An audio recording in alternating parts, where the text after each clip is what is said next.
नमस्कार, Byju's exam prep IAS Hindi platform पर आपका स्वागत है। दोस्तों, आज हम लोग 6 मई 2022 के द हिंदू समाचार पत्र का विश्लेषण करेंगे, जो कि आपके आगामी संघ लोक सेवा आयोग की प्रारंभिक एवं मुख्य परीक्षा के दृष्टिकोण से लाभदायक सिद्ध हो सकता है। तो आइए सत्र को शुरू करने से पहले एक महत्वपूर्ण सूचना। जैसा कि आप लोगों को पता है कि 27 अप्रैल से टारगेट प्रीलिम्स 2022 के लिए करंट अफेयर यानी समसामयिक घटनाक्रम से संबंधित कक्षाएं चलाई जा रही हैं, जो कि यह निःशुल्क कक्षाएं हैं और आप लोग 27 अप्रैल से रोज आप इसे देख रहे हैं। तो उसी कड़ी में अंतर्राष्ट्रीय संबंध का तीसरा भाग कल भी आप 10 बजे से लेकर के 12 बजे तक इसका लाभ उठा सकते हैं। अब बात करते हैं दोस्तों सत्र के विषय की। तो आज का पहला टॉपिक है स्कूल ड्रेस क्रॉस हेयर में है। तो इस टॉपिक के अंतर्गत हम लोग बात करेंगे कि शिक्षाविदों की स्वायत्तता को कम करने के साधन के रूप में यूनिफॉर्म को एक नए राजनीतिक उपकरण में बदल दिया गया है। तो दोस्तों इसमें हम लोग बात करेंगे कि यह यूनिफॉर्म जो स्कूलों में ड्रेसेस होती हैं वह क्यों आवश्यक हैं और यह प्रक्रिया कब से शुरू हुई, इसका क्या सामाजिक प्रभाव रहा है, इसके ऐतिहासिक परिदृश्यों पर भी चर्चा करेंगे और इसके साथ साथ वर्तमान संदर्भ में हम बात करेंगे। दूसरा टॉपिक है एक लीक हुआ draft, termination rights and politics. दोस्तों यह लेख अमेरिका के गर्भपात कानून से संबंधित है, जो कि अभी इस समय काफी अमेरिका में ऊहापोह की स्थिति हो गई है, क्योंकि अमेरिका के गर्भपात कानून से संबंधित जो फैसला है, सुप्रीम कोर्ट ने जो फैसला लेना है वह लीक हो गया है, वह मसौदा लीक हो गया है, जिसकी वजह से अमेरिका के नागरिक आंदोलन कर रहे हैं। तो दोस्तों यह गर्भपात कानून अमेरिका का है क्या, 1973 में क्या इसके प्रावधान थे, वर्तमान में यह मामला लीक हुआ है तो उसमें क्या प्रावधान जोड़े गए हैं, जिसकी वजह से वहां की जनता इसका विरोध कर रही है। तो इस तरह से देखा जाए तो दो गुटों में बंट गया है। तो इन दोनों बातों पर चर्चा करेंगे।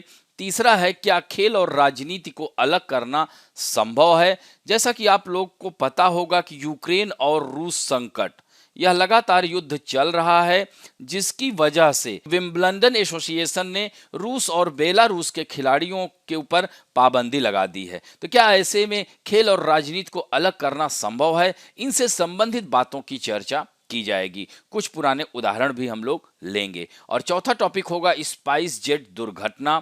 यह दुर्घटना कैसे हुई, इसके पीछे क्या कारण हैं, इन सब बातों की चर्चा करेंगे। और अंत में मुख्य परीक्षा अभ्यास प्रश्न, जिसमें 2 प्रश्नों के उत्तर की संरचना की चर्चा करेंगे। तो आइए पहले टॉपिक की ओर चलते हैं, पृष्ठ संख्या 8 पर। इसको सामान्य अध्ययन के सेकंड पेपर यानी शिक्षा से संबंधित है या बच्चों से संबंधित मुद्दे, यानी यहां पर यूनिफॉर्म से संबंधित मुद्दा है, जो कि कर्नाटक में आप लोगों ने देखा होगा चर्चा का विषय बना हुआ था, बाद में न्यायालय में जाना पड़ा था। तो स्कूल ड्रेस क्रॉस हेयर में है, यानी शिक्षाविदों की स्वायत्तता को कम करने के साधन के रूप में इस ड्रेस को यानी यूनिफॉर्म को एक नए राजनीतिक उपकरण में बदल दिया गया है। तो दोस्तों शिक्षा के लंबे इतिहास में कहीं भी यह कहने के प्रमाण नहीं मिलते कि स्कूल यूनिफॉर्म सीखने का एक कारक है। फिर भी आज बहुत से लोग यूनिफॉर्म के बिना स्कूल की कल्पना नहीं कर सकते। तो दोस्तों नो डाउट कहा जा सकता है कि यूनिफॉर्म का महत्व है, क्योंकि यूनिफॉर्म का उद्देश्य ही है कि एक रूपता, क्योंकि इसका प्रभाव कभी कभी आप देख सकते हैं, मान लीजिए कि गरीब वर्ग के बच्चे अगर वहीं स्कूल में पढ़ रहे हैं, वहीं अमीर वर्ग के बच्चे अगर स्कूल में पढ़ रहे हैं, तो ऐसे में दोनों में यानी अमीर वर्ग के बच्चे अच्छी अच्छी ड्रेसेस पहन के जाएंगे और गरीब वर्ग के बच्चों में इस तरह उनके कुंठा ग्रसित हो सकते हैं कि मेरे पास अच्छे कपड़े नहीं हैं।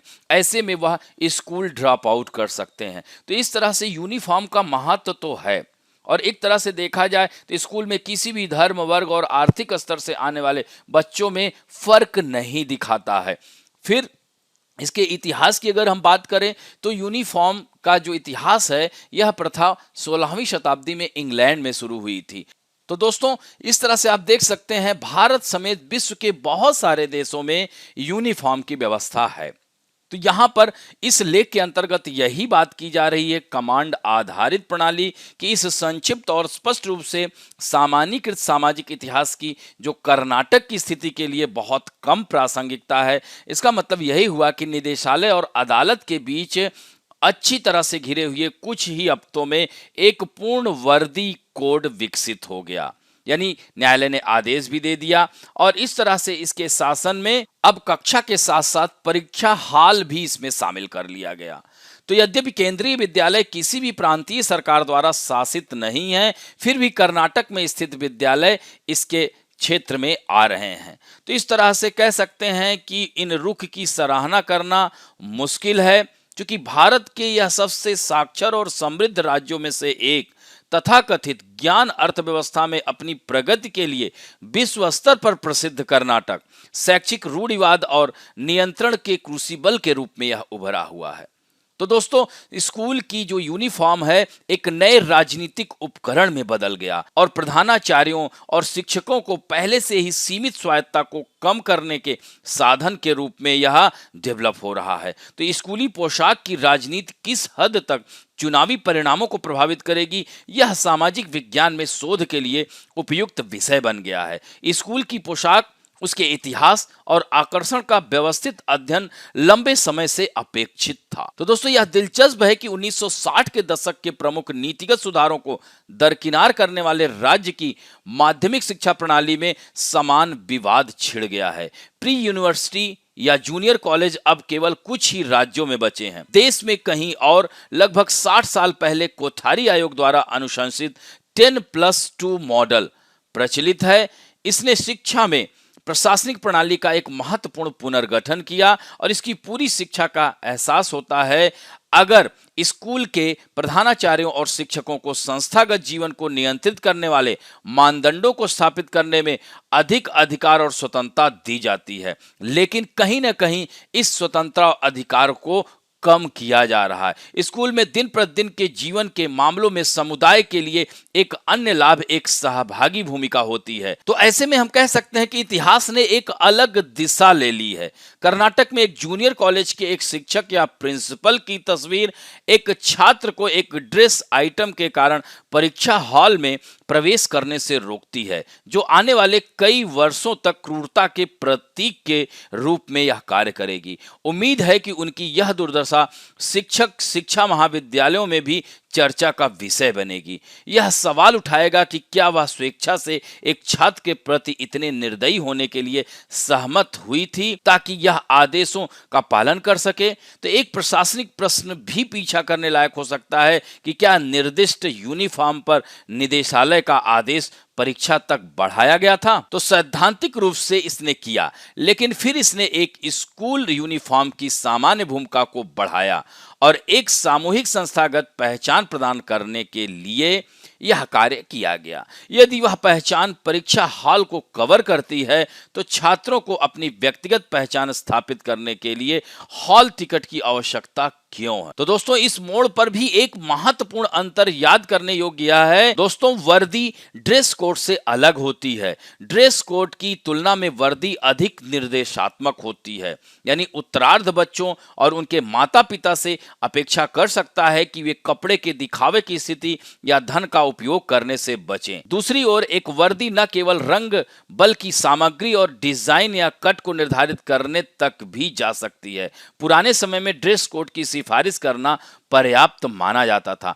आजकल पूरी तरह से परिभाषित वर्दी भी पर्याप्त नहीं लगती है। हालांकि शिक्षा के समाज के सभी वर्गों के लिए समान अवसरों को अधिक महत्वपूर्ण तरीके से बढ़ावा देने की अपेक्षा की जाती है। तो निष्कर्षतः हम यही कह सकते हैं कि वर्तमान संदर्भ में कर्नाटक में उथल पुथल का मुद्दा शिक्षा की भूमिका और एक प्रणाली के रूप में इसके कार्य करने के तरीके से संबंधित है। जैसा कि वर्दी से शब्द से पता चलता है कि एक सामान्य पोशाक यह बताती है कि सभी मतभेद दूर हो गए हैं, लेकिन क्या आगे ऐसा होगा, यह अब भविष्य के गर्भ में है।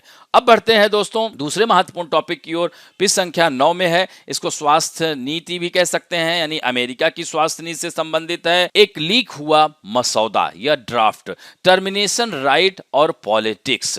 यानी अमेरिकी सुप्रीम कोर्ट के निर्णय ने भले ही राजनीतिक परिदृश्य को उभारा हो, लेकिन स्वास्थ्य के आंकड़ों को नजरअंदाज नहीं किया जा सकता। तो दोस्तों, अमेरिका में काफी ज्यादा संवेदनशील माने जाने वाले अबॉर्शन कानून को लेकर भारी विरोध प्रदर्शन किए जा रहे हैं और हजारों की संख्या में लोग अमेरिकी सुप्रीम कोर्ट के बाहर प्रदर्शन कर रहे हैं। तो अमेरिका के लिए यह मुद्दा पिछले 50 सालों से काफी संवेदनशील बना हुआ है और एक बार फिर से इस कानून को लेकर प्रदर्शन किए जा रहे हैं। दोस्तों, पॉलिटिको वेबसाइट ने सोमवार को सुप्रीम कोर्ट के 98 पन्नों के इस फैसले को लीक कर दिया था, जिसके बाद प्रदर्शनकारियों की भीड़ सुप्रीम कोर्ट के आगे मौजूद है और सुप्रीम कोर्ट के फैसले फौरन बदलने की मांग की जा रही है। प्रदर्शनकारी यूएस कैपिटल से कोर्ट हाउस के बैरिकेड के बीच हजारों की तादाद में मौजूद हो गए और देश भर में गर्भपात के संवैधानिक अधिकार को समाप्त करने के समर्थन और विरोध के लिए जोरदार आवाजें उठाईं। तो दोस्तों, यह अभी प्रदर्शन क्यों हो रहे हैं? तो यह आपने देखा कि इसी लीक होने की घटना की वजह से, यानी कुछ दिन पहले ही गर्भपात कानून पर अमेरिकी सुप्रीम कोर्ट का फैसला आने वाला था, लेकिन इससे पहले ही यह मामला लीक हो गया। यानी अमेरिका की पॉलिटिको नाम की यह वेबसाइट ने इसको लीक कर दिया। तो दोस्तों, इस सुप्रीम कोर्ट के फैसले में है क्या? तो पॉलिटिको वेबसाइट ने दावा किया है कि अमेरिकी सुप्रीम कोर्ट के 9 में से 5 जजों ने गर्भपात कानून के पक्ष में अपना फैसला दिया है, जबकि 4 जजों ने कानून के खिलाफ फैसला दिया है। यानी इस कानून को लेकर 9 सदस्यीय जजों की टीम भी बटी हुई नजर आ रही है। अगर पॉलिटिको का दावा सही है तो अमेरिकी सुप्रीम कोर्ट के फैसले का मतलब यह हुआ कि गर्भपात करवाना गैर कानूनी ही रहेगा, जबकि अमेरिका की एक बड़ी आबादी का मानना है कि गर्भपात करवाना उनका मौलिक अधिकार है और सुप्रीम कोर्ट उनसे यह अधिकार नहीं छीन सकता है। यही पॉइंट इसमें दिया गया है। तो सुप्रीम कोर्ट का पुराना फैसला क्या था? तो दोस्तों, अमेरिका में सबसे पहले गर्भपात को लेकर विवाद साल 1973 में शुरू हुआ था, जब अमेरिकी सुप्रीम कोर्ट की 9 सदस्यीय बेंच ने 7-2 के बहुमत से गर्भपात कानून के खिलाफ फैसला सुनाया था। उस वक्त सुप्रीम कोर्ट ने कहा था गर्भपात करना महिलाओं का निजी अधिकार है। अमेरिकी कोर्ट ने कहा था गर्भपात करना महिलाओं के लिए उनका मौलिक अधिकार है। इसके बाद साल 1992 में यानी 1992 में भी अमेरिका में इसी तरह का मामला आया और उस वक्त भी सुप्रीम कोर्ट ने गर्भपात कानून के खिलाफ ही फैसला सुनाया था। उस वक्त अमेरिकी सुप्रीम कोर्ट ने फैसला सुनाते हुए यहां तक कहा था कि एक मां गर्भपात करने के लिए पूरी तरह से स्वतंत्र है और इसमें किसी भी तरह की दखलंदाजी नहीं दी जा सकती। हालांकि अदालत की तरफ से अपने फैसले में यह भी कहा गया था कि कोख में जब तक भ्रूण है तभी तक मां ऐसा कर सकती है, लेकिन एक बार जैसे ही भ्रूण में जीवन आ जाए उसके बाद सरकार गर्भपात पर कानून बना सकती है। तो यह फिर से क्यों उठा है गर्भपात कानून का मुद्दा? तो अमेरिका में गर्भपात कानून को लेकर चूंकि समाज पूरी तरह से शामिल है, लिहाजा यह मुद्दा पूरी तरह से राजनीतिक हो चुका है और रिपब्लिक पार्टी गर्भपात पर रोक लगाने वाली कानून के समर्थन में है। लेकिन जिन राज्यों में रिपब्लिक पार्टी की सरकार है वहां पर ऐसे कानूनी इंतजामात किए जा रहे हैं जो गर्भपात को कानूनी दायरे में लाए। रिपब्लिकन पार्टी की सरकार वाली मिसिसिपी राज्य में सरकार ने कानून बनाते हुए 15 हफ्ते से ऊपर के भ्रूण गिराने को गैर कानूनी घोषित कर दिया है, जिसके बाद राज्य सरकार के इस कानून को अमेरिकी सुप्रीम कोर्ट में चुनौती दी गई थी। इसलिए सुप्रीम कोर्ट के 9 जजों की एक बेंच इस केस की सुनवाई कर रही है और माना जा रहा है कि बहुत जल्द गर्भपात कानून पर सुप्रीम कोर्ट का फैसला आ सकता है। तो इस तरह से पूरे अमेरिका में यह विरोध प्रदर्शन शुरू हो गया है। कई और राज्यों में बन रहे हैं कानून, यानी व्यक्तिगत गर्भपात के अधिकार देने वाले रो बनाम वेड के फैसले को पलटने के लिए सुप्रीम कोर्ट के लीक हुए मसौदे के बीच ओक्लाहोमा के गवर्नर केविन स्टिट ने विवादास्पद बिल पर हस्ताक्षर कर दिए हैं, जिसके तहत 6 हफ्ते के बाद गर्भपात को गैर कानूनी ठहराता है और 6 हफ्ते के बाद के गर्भपात पर प्रतिबंध लगाता है। तो ओक्लाहोमा में जो कानून बनाया गया है वह काफी ज्यादा सख्त है। ऐसे में करने वाले को गुनाहगार ठहराते हुए 10 साल तक की जेल और 1 लाख अमेरिकी डॉलर का जुर्माना लगाने का प्रावधान किया गया है। हालांकि अगर एक मां के जीवन को खतरा है, उसी मेडिकल स्थिति में गर्भपात को मंजूरी दी गई है। तो ओक्लाहोमा में बने इस कानून ने लोगों के गुस्से को और भड़का दिया है और माना जा रहा है कि अभी कई और राज्य इस तरह के कानून बनाएंगे। तो दोस्तों, इसमें यही कहा जा रहा है कि यह जो आंदोलन है या बहस है, आने वाले हफ्तों में और तेज होगी, क्योंकि 2019 के आंकड़ों में संयुक्त राज्य अमेरिका लगभग 6,30,000 गर्भपात की सूचना देता है, यानी 2010 से 18% कम। यानी कह सकते हैं कि अफ्रीकी अमेरिकी महिलाओं में गर्भपात की दर सबसे अधिक थी, यानी 15 वर्ष से लेकर 44 वर्ष की आयु तक की प्रति 1,000 महिलाओं पर 27 महिलाएं यह गर्भपात कराती हैं। तो दोस्तों, ये आंकड़े यही बता रहे हैं कि रिपब्लिक और डेमोक्रेटिक दोनों पार्टियों को अपनी राजनीतिक लाभ को देखते हुए इन आंकड़ों पर भी ध्यान देना होगा। अब बढ़ते हैं नेक्स्ट टॉपिक की ओर। प्रश्न संख्या 8 पर है, is it possible to separate sports and politics? यानी यहां पर यही बात की जा रही है, क्या खेल और राजनीति को अलग करना संभव है? तो तथ्य यही है कि विंबलडन ने टूर्नामेंट के 2022 संस्करण के लिए रूस और बेलारूस के खिलाड़ियों की प्रविष्टियों से इनकार करने का फैसला किया है। और यह फैसला क्यों लिया गया है? क्योंकि रूस ने यूक्रेन पर अटैक किया हुआ है। तो ऐसे में रूस को कोई लाभ न मिल सके, इस वजह से इस पर यह बैन किया गया है। तो यह और कई अन्य खेलों पर, इस तरह से कई अन्य खेलों जैसे फुटबॉल, ट्रैक, फील्ड, फार्मूला 1 में भी अलग अलग डिग्री के प्रतिबंध लगाए गए हैं। तो इसने खेल पर राजनीति के प्रभाव पर बहस को फिर से जीवित कर दिया है। तो विंबलडन में रूस और बेलारूस के खिलाड़ियों पर पाबंदी का मतलब है कि दुनिया के नंबर 2 रूसी टेनिस खिलाड़ी डेनियल मेदवेदेव और पूर्व नंबर 1 महिला खिलाड़ी विक्टोरिया अजरेंका को इस साल टूर्नामेंट में खेलने का मौका नहीं मिलेगा। तो दोस्तों, यह युद्ध तो चल ही रहा है। तो दोस्तों, क्या ऐसे में खेल और राजनीति को अलग करना संभव है? तो यहां पर यही बात की जा सकती है, अगर सैद्धांतिक स्तर, व्यवहारिक स्तर दोनों पर देखा जाए तो यह संभव नहीं हो सकता। क्यों? क्योंकि खेल समाज के भीतर ही होता है और यह समाज क्या है? एक उत्पाद है। और समाज लगातार क्या है? राजनीति से प्रेरित रहता है। इसलिए उन्हें अलग करना बहुत कठिन हो जाता है। और खेल को तो सॉफ्ट पावर के एजेंट के रूप में देखा जाता है। आपने देखा होगा कभी कभी भारत और पाकिस्तान के बीच में क्रिकेट खेला जाता है, तो क्रिकेट डिप्लोमेसी के माध्यम से दोनों देशों के बीच सामंजस्य स्थापित करने का कोशिश किया जाता है। इसी तरह से अन्य देशों के साथ, जैसे फुटबॉल डिप्लोमेसी है, बहुत सारे देश जैसे ओलंपिक गेम में भाग लेते हैं, तो इस तरह का। लेकिन यह एक और उदाहरण हम आपको बताते हैं। 1974 में भारत को दक्षिण अफ्रीका के खिलाफ डेविस कप फाइनल खेलना था, लेकिन रंग भेद मुद्दे के कारण वॉक ओवर देना पड़ा था। इस तरह के बहुत सारे, अभी आप देख सकते हैं आईपीएल मैचों में जैसे पाकिस्तानी खिलाड़ियों को शामिल नहीं किया जाता है। तो जब सरकारें खेलों में इतनी बड़ी भूमिका निभाती हैं, तो फंडिंग से लेकर आयोजनों की अध्यक्षता तक, तो क्या हम खेल और राजनीति से अलग होने की उम्मीद कर सकते हैं?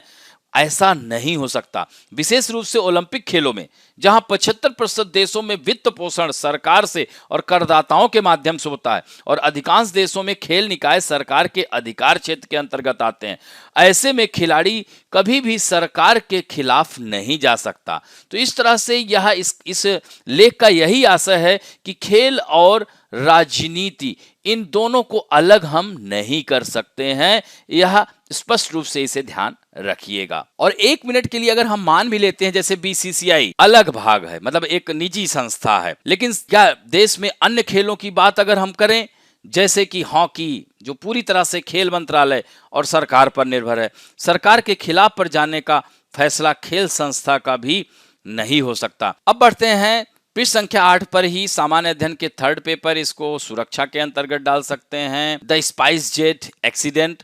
दोस्तों, स्पाइस जेट दुर्घटना, वे कौन से कारक हैं जिनकी वजह से उड़ान में यह एयर टर्बुलेंस का अनुभव हुआ होगा? प्रतिकूल मौसम के बारे में क्या था? तो दोस्तों, मौसमी दशाएं भी ठीक नहीं थी, जिसकी वजह से यह घटना घटित हुई। तो 1 मई को स्पाइस जेट के एक बोइंग 737-800 विमान में 195 यात्रियों के साथ एक निर्धारित उड़ान में एयर टर्बुलेंस का अनुभव हुआ, जिसके परिणाम स्वरूप यात्रियों को चोटें आईं और विमान को नुकसान हुआ। और नागरिक उड्डयन महानिदेशालय ने इसे दुर्घटना के रूप में वर्गीकृत कर दिया है। है। तो विमान को रोक दिया गया और डीजीसीए ने स्पाइस जेट विमान बेड़े के पूर्ण निरीक्षण का आदेश दिया है। और इस तरह से इसे दुर्घटना क्यों कहा गया? तो यह घटना उन स्थितियों के अंतर्गत होती है जब विमानन में दुर्घटना को परिभाषित करते अर्थात विमान के संचालन से जुड़ी एक घटना यानी मानव युक्त विमान के मामले में उस समय के बीच होती है जब कोई व्यक्ति विमान में तब तक रहते हैं जब तक कि ऐसे सभी व्यक्ति उतर ना जाएं। यानी एक व्यक्ति घातक रूप से अगर घायल हो गया या गंभीर रूप से घायल हो गया तो इसे दुर्घटना करार दिया जाता है। यानी विमान में होने के कारण विमान के किसी भी हिस्से के साथ सीधे संपर्क के कुछ हिस्से सहित जो विमान से अलग हो गए थे,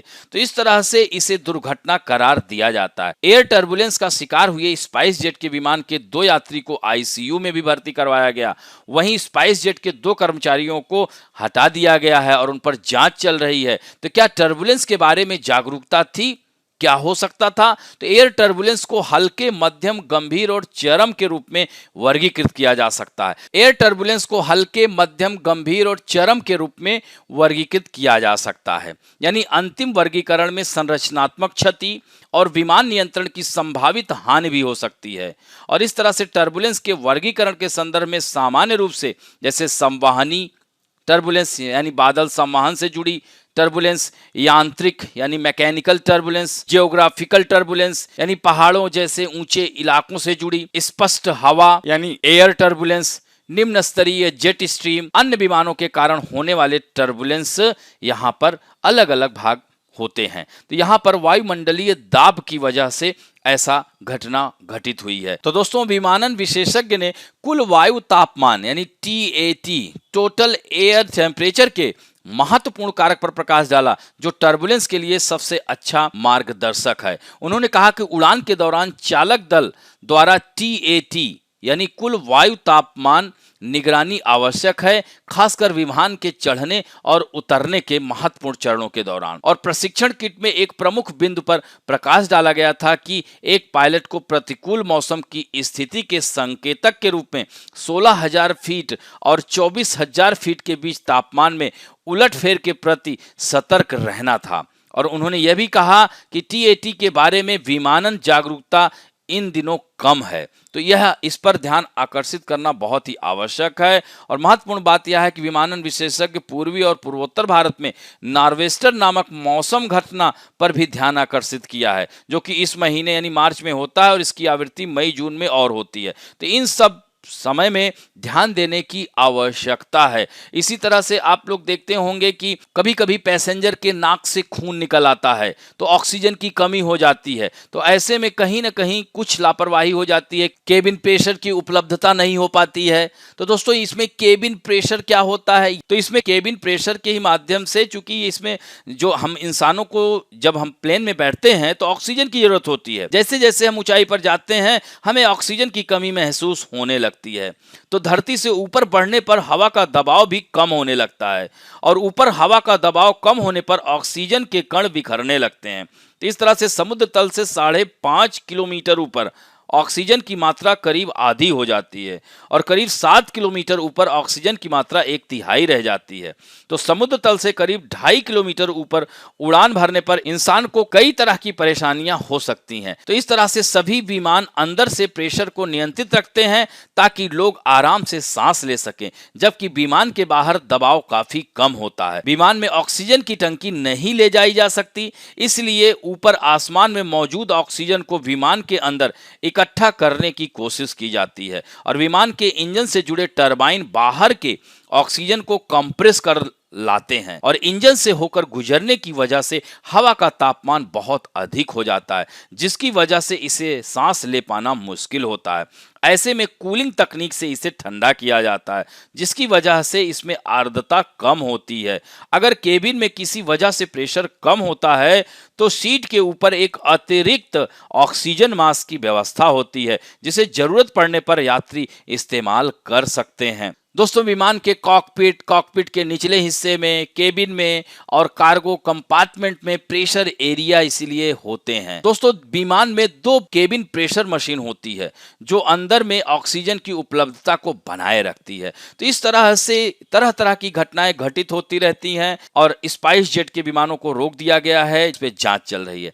अब बढ़ते हैं मुख्य परीक्षा अभ्यास प्रश्न। संयुक्त राज्य अमेरिका में गर्भपात के ऐतिहासिक फैसले को पलटने से वैश्विक स्तर पर संवैधानिक न्यायशास्त्र के निहितार्थ होंगे, परीक्षण करें। तो अमेरिका के लिए गर्भपात कानून मुद्दा पिछले 50 सालों से काफी संवेदनशील बना रहा और एक बार फिर से इस कानून को लेकर प्रदर्शन किए जा रहे हैं, क्योंकि सुप्रीम कोर्ट का एक मसौदा लीक हो गया है, जिसकी वजह से वहां की जनता एक धड़ कह सकते हैं उसके पक्ष में है, एक विपक्ष में है, जिसको लेकर के प्रदर्शन किए जा रहे हैं। तो इसी को आप भूमिका में लिखते हुए आ जाना है कि अमेरिका में गर्भपात कानून क्या है और यह कब आया था और अमेरिकी सरकार का रुख क्या है, सुप्रीम कोर्ट का फैसला कैसे लीक हुआ और सुप्रीम कोर्ट के इस लीक फैसले में क्या प्रावधान है। इन सब बातों का जिक्र करते हुए अंत में आपको निष्कर्ष पे आना है। दूसरा प्रश्न है, किसी विमान के सामने एयर टर्बुलेंस की स्थिति आने पर क्या होता है, एयर टर्बुलेंस की स्थिति से कैसे बचा जा सकता है। तो इस तरह से आपने देखा कि कुछ हमारे